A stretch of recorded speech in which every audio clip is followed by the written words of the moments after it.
તો કેમ છો મારા વહાલા ગુજરાતી મિત્રો, હું સંજય દવે ગુજ્જુ સંજય વ્લોગમાં આપ સર્વનું ફરીથી એકવાર સ્વાગત કરું છું। તો ફાઇનલી મિત્રો 45 થી 50 કિલોમીટરની જર્ની કમ્પ્લીટ કરીને આપણે પહોંચી ચૂક્યા છીએ ભાવનગર સિટી ખાતે। આજના વ્લોગમાં મિત્રો આપણે ભાવનગર પ્રોપરના પ્રાચીન અને પ્રસિદ્ધ શિવ મંદિરો વિશે વાત કરીશું। આજના વ્લોગમાં મિત્રો આપણે બે મહત્વના મંદિરની મુલાકાત કરીશું, જેની અંદર સૌથી પહેલા આપણે જોઈ રહ્યા છીએ શ્રી કષ્ટભંજન મહાદેવ, જે આપ પાછળ જોઈ રહ્યા છો, અને ત્યારબાદ આપણે વાત કરીશું તખ્તેશ્વર મહાદેવ વિશે। આજના વિડીયોમાં આ જે પ્રાચીન મંદિરો છે તેનો ઇતિહાસ અને તેના માતમ વિશે જાણીશું। આજથી મિત્રો આપણા હિન્દુ ધર્મનો જે ખૂબ જ પવિત્ર માસ ગણવામાં આવે છે શ્રાવણ માસ, તેની શરૂઆત થઈ ગઈ છે। અને આપ લોકોને ખ્યાલ છે કે જે શ્રાવણ માસ છે તે ભગવાન ભોળાનાથનો મહિનો ગણવામાં આવે છે, અને આ મહિનામાં ખાસ ભક્તો શિવની ઉપાસના કરે છે, અને આ મહિનામાં શિવ ભગવાન તમામ ભક્તો ઉપર પોતાના આશીર્વાદ વરસાવે છે, અને તેઓના આશીર્વાદથી તમામ ભક્તોના ધારા કાર્ય પૂર્ણ થાય છે। તો આપણે મિત્રો આ જે મંદિર છે તેની વિશે જાણશું, તેના ઇતિહાસ વિશે જાણશું। તો આ વિડીયોમાં મારી સાથે છેલ્લે સુધી જોડાયેલા રહો। તો હવે મિત્રો આપણે આ મંદિરના ઇતિહાસ વિશે વાત કરીશું। શરૂઆતમાં મેં ભૂલથી આ મંદિરને કષ્ટભંજન તરીકે સંબોધ્યું હતું, પરંતુ આ મંદિરનું નામ છે ભીડભંજન મહાદેવ।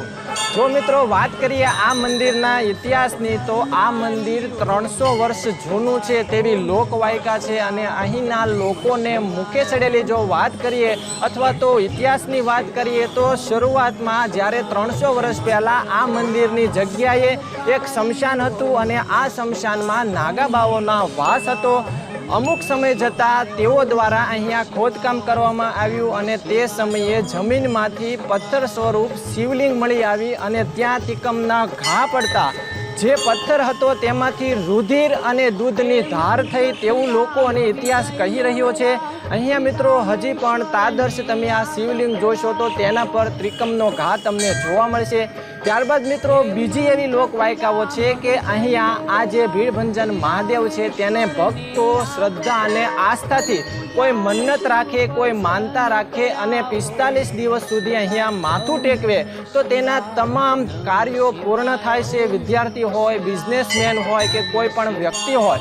ત્યારબાદ મિત્રો અહીંયાના જે મહારાજા હતા ભાવસિંહજીએ આ જે લોકવાયકા પ્રમાણે જ્યારે આ પ્રકારની ઘટના થઈ, રુધિરની અને દૂધની ધારા વસૂટી, ત્યારબાદ મહારાજાને જાણ કરવામાં આવી, અને મહારાજાએ તે સમયે આ જે શિવાલય છે તેની સ્થાપના કરેલ। તો આ પ્રકારની મિત્રો ઇતિહાસ છે। ત્યારબાદ હવે આપણે અંદર જઈને મંદિરને અંદર આપણે જોઈશું કે તેનું બાંધકામ કેવું છે। ભગવાન શ્રી ભોળાનાથ બિરાજમાન છે। ત્યારબાદ અહીંના ગાદીપતિ પણ હતા, અહીંયા તેના વારસદારો અત્યારે જે મંદિરની પૂજા કરે છે તેનો પાસેથી પણ આપણે આ મંદિર વિશે વિશેષ જાણશું। તો જોતા રહો।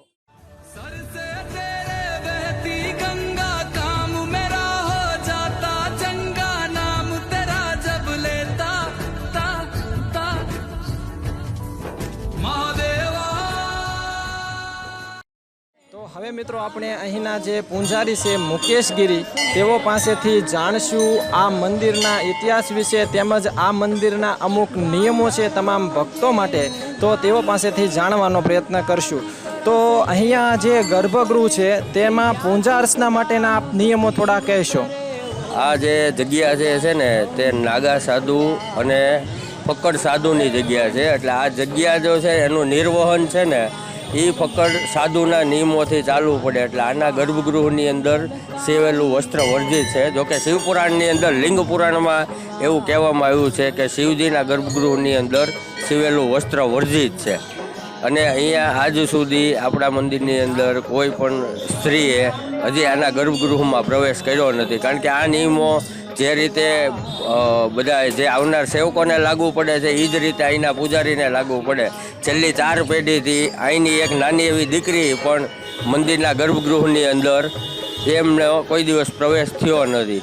અને અહીંયા તે અમારા ઘરે જ્યારે દીકરો થાય 1.5 મહિનાનો થાય ત્યારે પહેલાં જ તે 1.5 મહિને અમે એમને ભગવા વસ્ત્ર પહેરાવીને જ આની અંદર એની અંદર નાનપણથી 1.25 મહિનાથી જ તે સંસ્કારોનું સિંચન કરીએ કે આ સમયની અંદર, કારણ કે આ ઝડપી બહુ ખૂબ યુગ બદલી રહ્યો છે. માણસો પેન્ટ શર્ટ પહેરી અને ધોતી જબાનું કોઈ મહત્ત્વ નથી રહેવા દીધું. ત્યારે અમે નાનપણથી જ બાળકોને આ વસ્તુ શીખવાડીએ છીએ.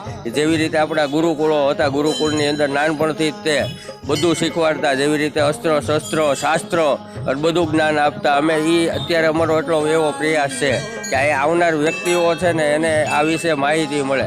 ભાવનગર આખાની અંદર તમે જાજો અથવા આજુબાજુ લગભગ ભાવનગર જિલ્લાની અંદર લગભગ મારું એવું માનવું છે કે ગણ્યા ગાંઠા આવા વીરબંજર મહાદેવ જેવા મંદિરો છે કે જ્યાં ગર્ભગૃહની અંદર સિવેલું વસ્ત્ર વર્જિત છે. બરોબર. હવે થોડીક મંદિરની આરતી વિશે આપ જણાવશો. આ મંદિરની અંદર જે રીતે મેં તમને વાત કરી રહી, ફક્કડ સાધુના જે નિયમોથી મંદિર થાય, હરેક મંદિરની અંદર છે ને 2 જ સમયની આરતી થાય છે. જોકે સવાર, બપોર અને સાંજ. સવારે 5:30 વાગે, બપોરે 1 વાગે અને સાંજે 7:30 વાગે આરતી થાય છે. એ પહેલાં 7 વાગે ગુગળનો ધૂપ થાય છે. ભગવાનને દરરોજ બપોરે થાળ જમાડવામાં આવે છે. આખો શ્રાવણ માસ તો લગભગ દરરોજ 1 થી 2 દીપમાળ હરરોજ હોય છે. દર 4 સોમવાર હોય ત્યારે ઘીના કમળ બનાવવામાં આવે છે ભગવાનની આંગી. અને આ એક જ એવું મંદિર હશે કદાચ કે જ્યાં 365 દિવસ ભગવાનની આંગી કરવામાં આવે છે. અને હવે આપણે અહીંના જે ગાદીપતિ હતા તેઓ વિશે થોડુંક તેઓ પાસેથી જાણશું કે આ મંદિરની સ્થાપના જે મહારાજા ભાવસિંહજીએ, મતલબ કે જે મૂર્તિ આપણે જે શંકર ભગવાનની છે અથવા તો લિંગ આપણે કહી શકીએ, તેની સ્થાપના બાદ જે અહીંના પૂંજારી છે, ગાદીપતિ છે, તેઓએ આ મંદિરનું નિર્માણ, ભવ્ય જે નિર્માણ કર્યું છે, તો તેવું થોડુંક આપણે જાણશું. આ જ્યારે પહેલાં તમને કદાચ ખ્યાલ હશે તો લોકવાયકા મુજબ કે આ જે છે ને નાગા સાધુની જગ્યા હતી.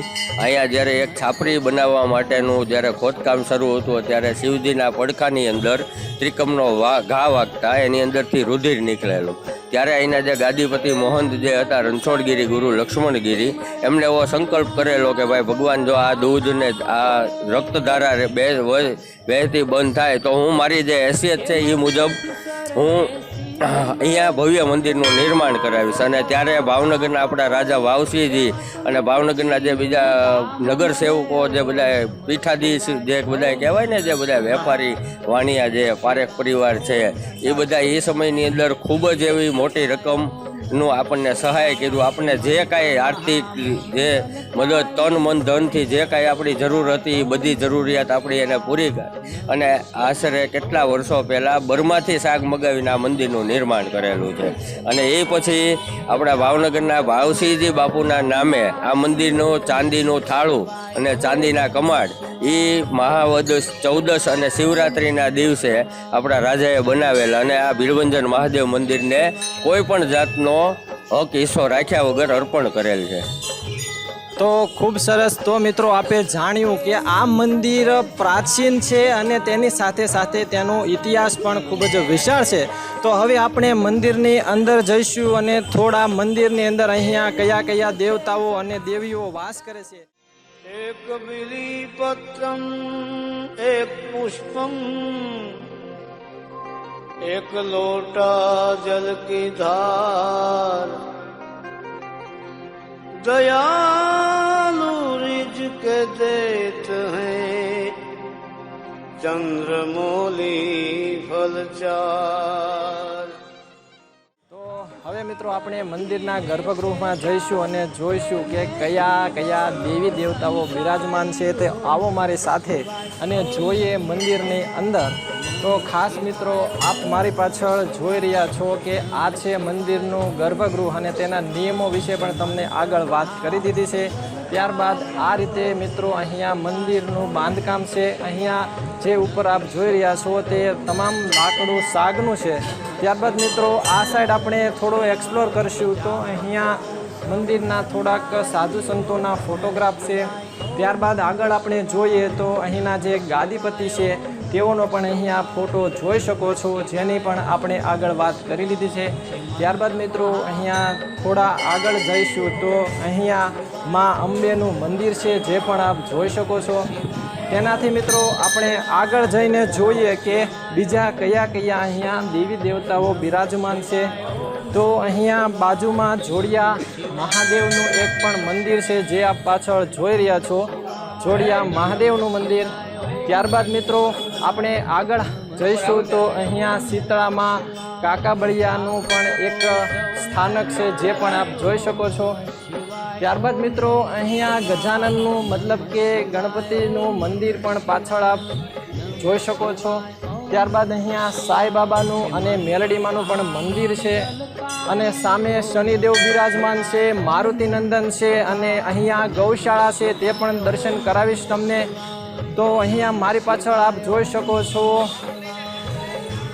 હનુમાનજીનું મંદિર, જેને આપણે કષ્ટભંજન દેવ પણ કહીએ છીએ. ત્યારબાદ અહીંયા શનિદેવનું પણ મંદિર આપ મારી પાછળ જોઈ શકો છો. ત્યારબાદ હવે મિત્રો અહીંની ગૌશાળાના પણ તમને દર્શન કરાવી આપું. અહીંયા 30થી વધુ ગૌ માતાઓ છે, જે એકદમ સૂટી જ વિસરે છે, જે પણ તમને અહીંયા દેખાડી દઈશ. તો અહીંયા મિત્રો આપ મારી પાછળ ગૌશાળા જોઈ રહ્યા છો. તો આ છે મિત્રો આ મંદિર ભીડભંજન મહાદેવનો તમામ ઇતિહાસ. હું આશા રાખું છું કે તમને સારી એવી માહિતી મળી ગઈ હશે. હવે અહીંથી મિત્રો આપણે જઈશું તખતેશ્વર મહાદેવ અને તે મંદિર વિશે જોઈશું અને જાણશું તેનો ઇતિહાસ.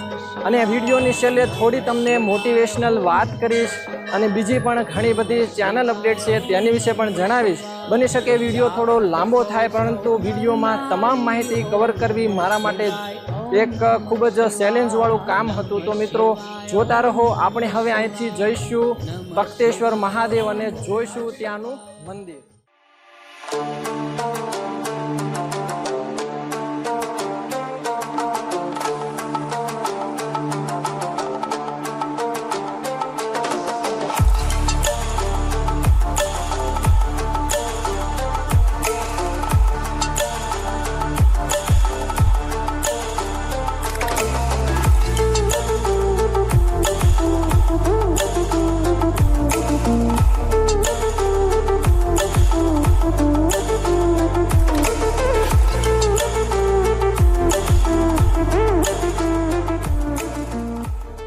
તો ફાઇનલી મિત્રો આપણે પહોંચી ચૂક્યા છીએ તખતેશ્વર મહાદેવ અને વાત કરી લઈએ આ મંદિરના ઇતિહાસની. તો આ જે મંદિર છે તે ઈસવીસન 1993ના જાન્યુઆરી મહિનામાં આપણા ભાવનગરના મહારાજા તખ્તસિંહજીએ બંધાવેલું છે. અને ખાસ મિત્રો આ લોકેશન ઉપર જો તમે આવવા માગો છો તો એક ટુરિસ્ટ તરીકેનું ખૂબ જ સારું સ્થળ છે. અને તેમાંય અત્યારે શ્રાવણ માસ છે, એટલે તમે જો ધાર્મિક આસ્થા ધરાવો છો તો અહીંયા તમારું માથું ટેકવો, તમારી તમામ મનોકામના પૂર્ણ થશે. અહીંયા મિત્રો આ જે મંદિર છે તે ભાવનગરની મધ્ય આવેલું છે. તખતેશ્વર મહાદેવ અને જે બીજું આગળ આપણે મંદિરનો વિડીયો શૂટ કર્યો છે તેનું તમામનું જે મેપ છે તેનું લોકેશન તમને ડિસ્ક્રિપ્શનમાં મળી જશે. આગળ તમને મંદિરની અંદર લઈ જઈશ, મંદિરનો નજારો દેખાડીશ. ત્યારબાદ અહીંની જે શિલ્પકલા અને કોતરકામ છે, આરસ પહાણનું જે બાંધકામ છે તેને પણ તમને એક્સપ્લોર કરાવીશ. આ સિવાય મિત્રો આપણે નીચેથી ઉપર સુધી આવ્યા છીએ તો મંદિરના જે દાદર છે તે 200 થી 250 સમથિંગ દાદર છે. અને આ મંદિરની ઊંચાઈ સમુદ્ર કિનારેથી 300 મીટર ઊંચાઈએ આવેલી છે અને ખૂબ જ સારું પ્લેસ છે. તો મિત્રો આપણે એક્સપ્લોર કરીએ અને જોઈએ આ મંદિરનો નજારો. તો જોતા રહો.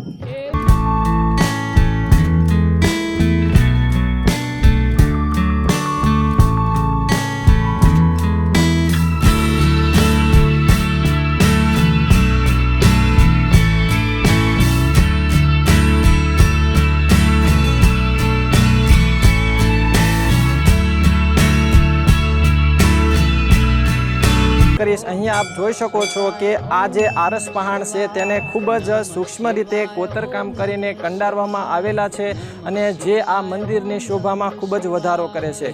ત્યારબાદ મિત્રો તમે મારી સાથે આવો. અહીંથી જે સિટીનો નજારો છે તે એકદમ ખૂબ જ નયનરમ્ય છે, જે પણ અહીંયા તમને બતાવવામાં આવશે. અહીંયા આપ જોઈ શકો છો કે આ મંદિરની ઊંચાઈ સમુદ્ર સપાટીથી 300 મીટરની ઊંચાઈ આવેલી છે અને અહીંથી જે ભાવનગર સિટીનું લોકેશન છે તે ખૂબ જ સારું જોવા મળે છે. ત્યારબાદ મિત્રો તમે મંદિરની પાછળ જશો તો તમને પાછળની સાઈડ પણ સારો એવો નજારો જોવા મળશે. તો આ વ્લોગમાં મિત્રો આપણે જોયું ભીડભંજન મહાદેવ અને તેનો ઇતિહાસ. ત્યારબાદ આપણે અત્યારે છીએ તખતેશ્વર મહાદેવ અને આ મંદિર વિશે પણ વિવિધ ઇતિહાસ અને રોચક વાતો આપણે જાણીએ. તો આવી જ રીતના ઇન્ટરેસ્ટિંગ વ્લોગ જોવા માટે મિત્રો આ ચેનલને જો હજી સુધી તમે સબસ્ક્રાઈબ ન કરી હોય તો જલ્દીથી કરી લો. એ સિવાય જો હજી સુધી તમે મને સોશિયલ મીડિયામાં ફોલો નથી કરતા તો તેની લિંક પણ મળી જશે તમને તમને ડિસ્ક્રિપ્શનમાં. અને આ વિડીયો વિશે મતલબ કે વ્લોગ વિશે તમારા સવાલ કોઈ પણ હોય તો તમે વિડીયોની નીચે કોમેન્ટ બોક્સમાં મને પૂછી શકો છો.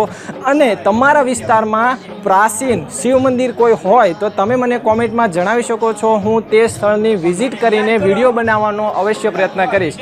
ત્યારબાદ મિત્રો આગળ મેં તમને જણાવેલું કે વિડીયોની છેલ્લે આપણે થોડીક મોટિવેશનલ વાતો કરી લઈશું, કારણ કે અહીંયા ઓડિયન્સ મારા મિત્રો ઘણા જ યુટ્યુબર છે, તો તેઓની ઘણી જ મને કોમેન્ટ મળતી હોય છે કે તમે યુટ્યુબર છો તો તમારી ચેનલ ગ્રો નથી કરી રહી, તમારી પાસે ઇન્વેસ્ટમેન્ટનો પ્રોબ્લેમ છે.